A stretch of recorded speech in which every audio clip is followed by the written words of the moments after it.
Hello नमस्कार दोस्तों, स्वागत है आप सबका गर्गी ट्यूशन पॉइंट में।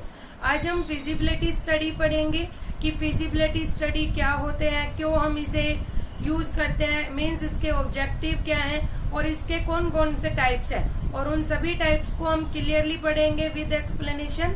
तो आप वीडियो को एंड तक देखिए। बात करते हैं फिजिबिलिटी स्टडी की। सबसे पहले हमारे पास जब कोई प्रोजेक्ट या कोई सिस्टम आता है डेवलप करने के लिए, तो हम सिस्टम जो एनालिसिस होता है वो ये डिटरमाइन करता है क्या वो प्रोजेक्ट, क्या वो सिस्टम बिल्ट हो भी सकता है या नहीं हो सकता, क्या वो प्रोजेक्ट बेनिफिशियल है या नहीं है। फिजिबल का मतलब होता है ये डिटरमाइन करना जो हम सिस्टम की सोच रहे हैं या जो सिस्टम हमें बनाना है वो रियल में बन भी सकता है या नहीं। इसका मतलब वो फिजिबल है या नहीं। फिजिबल मतलब बन सकता है नहीं, और अगर बन गया तो बेनिफिशियल है क्या नहीं है। फिजिबिलिटी स्टडी में हम कंपेयर करते हैं जो प्रपोज सिस्टम मतलब जो करंट सिस्टम है उसको कुछ कंस्ट्रेंट के साथ, जैसे कि मैन पावर, कॉस्ट, बजट, हमारा टेक्नोलॉजी, इन सब के साथ कंपेयर करते हैं। और हम कंपेयर किस लिए करते हैं कि जो न्यू सिस्टम बन रहा है उसमें किस किस चीज की कमी रहेगी, क्या क्या चीजें हमें जरूरत पड़ेगी, ये सारी चीजें हम यहाँ करंट सिस्टम से कंपेयर करने के बाद फाइंड आउट करते हैं। ठीक है, अब बात करते हैं इसके ऑब्जेक्टिव की। फिजिबल स्टडी के ऑब्जेक्टिव क्या है? तो फर्स्ट ऑब्जेक्टिव है हमारा alternate way to do the job in a better way. Better way में अल्टरनेट वेज ढूंढा। एक काम को करने के आपको पता है बहुत सारे वेज होते हैं, तो कौन कौन से अल्टरनेट वेज है और उनमें से बेस्ट अल्टरनेट वे कौन सा है उस सिस्टम को डेवलप करने का। Second, deficiency in current system. Feasibility study में हम कंपेयर करते हैं कंस्ट्रेंट के साथ, और वो कंस्ट्रेंट किस लिए करते हैं, करंट सिस्टम में क्या क्या प्रॉब्लम है, किस चीज को मॉडिफाई करने से करंट सिस्टम में वर्क हो सकता है, या किस चीज की वजह से हमें न्यू सिस्टम या मॉडिफाइड सिस्टम की जरूरत पड़ेगी। Next, objective of the propose system. जो करंट सिस्टम है वो क्यों बनाया गया था, उसका ऑब्जेक्टिव क्या है, और अब जो न्यू सिस्टम बनाया जाएगा उसका ऑब्जेक्टिव क्या है। इसके अलावा cost and saving of the alternative. Cost और सेविंग हम पता कर सके कि करंट सिस्टम में कितनी कॉस्ट लगी थी, कितनी सेविंग हो रही थी, और न्यू सिस्टम में हमारी कितनी कॉस्ट लगकर कितनी सेविंग होगी। Whether it is a feasible to develop the new system. Main important objective feasibility study का ये फाइंड आउट करना जो नया सिस्टम है उसको डेवलप करना फिजिबल है या नहीं है। These are the objective. आपको समझ आए। अब बात करते हैं हम टाइप्स ऑफ फिजिबिलिटी स्टडी की। These are the 7 types of feasibility study.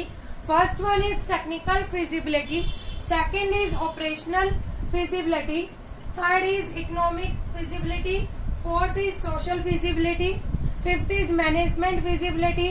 Sixth is legal feasibility. Seventh is time feasibility. इन सारे टाइप्स को हम 1 by 1 पढ़ेंगे, तो ध्यान से समझिए ताकि आपका टॉपिक क्लियर हो जाए।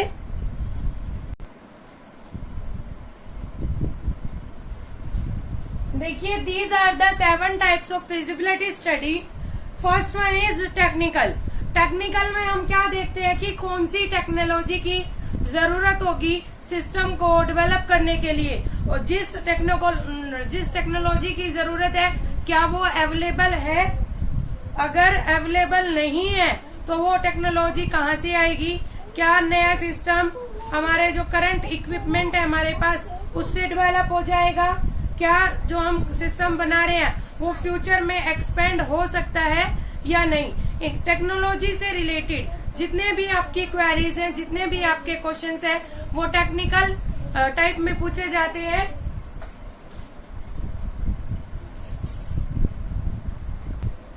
जितनी भी आपकी क्वेरीज है टेक्निकल से रिलेटेड, टेक्नोलॉजी से रिलेटेड, वो सारी क्वेरी सोल्व होती है टेक्निकल फिजिबिलिटी स्टडी के अंदर। इसमें जो टेक्निकल फिजिबिलिटी है वो कंसर्न होती है हार्डवेयर सॉफ्टवेयर की कैपेबिलिटी क्या है, हार्डवेयर की कैपेबिलिटी क्या है, सॉफ्टवेयर की कैपेबिलिटी क्या है, इनपुट आउटपुट की स्पीड क्या है, जो नेसेसरी टेक्नोलॉजी है वो अवेलेबल है नहीं है तो कहाँ से परचेज करनी पड़ेगी, कहाँ से लानी पड़ेगी, ये सारे कंसर्न होते हैं टेक्निकल फिजिबिलिटी स्टडी के। अब बात करते हैं ऑपरेशनल फिजिबिलिटी स्टडी के।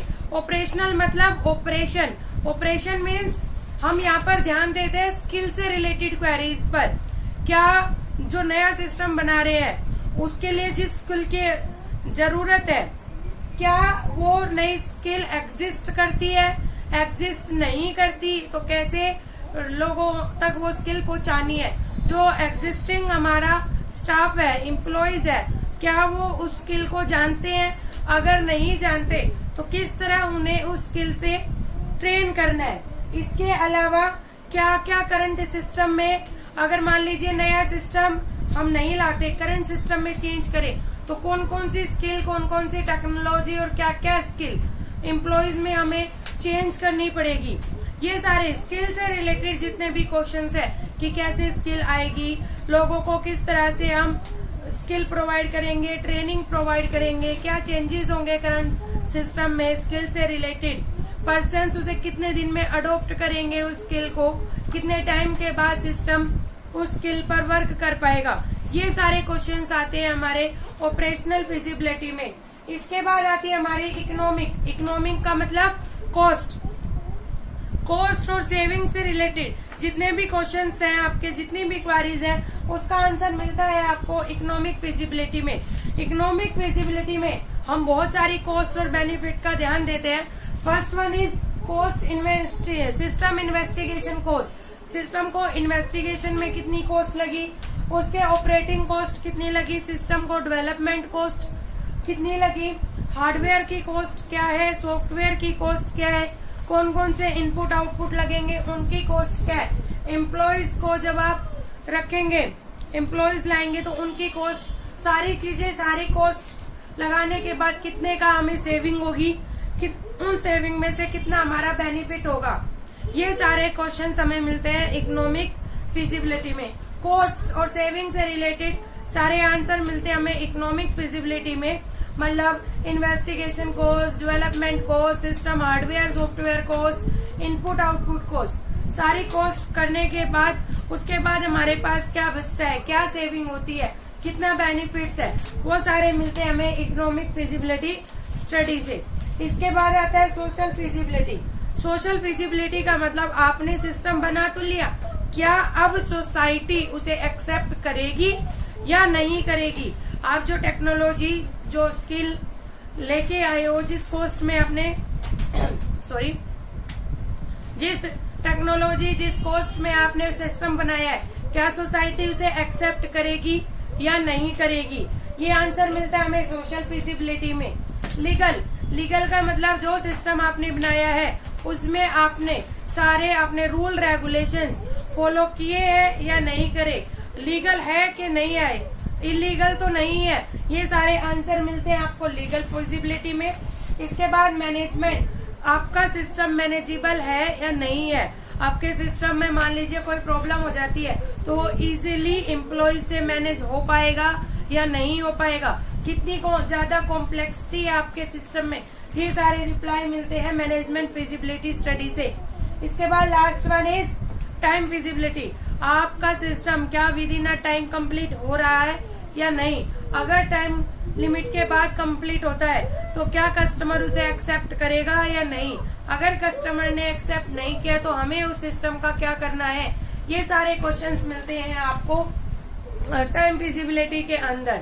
तो आपको समझ में आया कि फिजिबिलिटी स्टडी क्या होती है, उसके ऑब्जेक्टिव क्या है, और ये 7 types of feasibility study. Technical से रिलेटेड, ऑपरेशनल स्किल से रिलेटेड, इकोनॉमिक कॉस्ट बेनिफिट से रिलेटेड, सोशल सोसाइटी, लीगल और इलीगल, मैनेजमेंट मैनेजेबल और not, time with in a time और नॉट।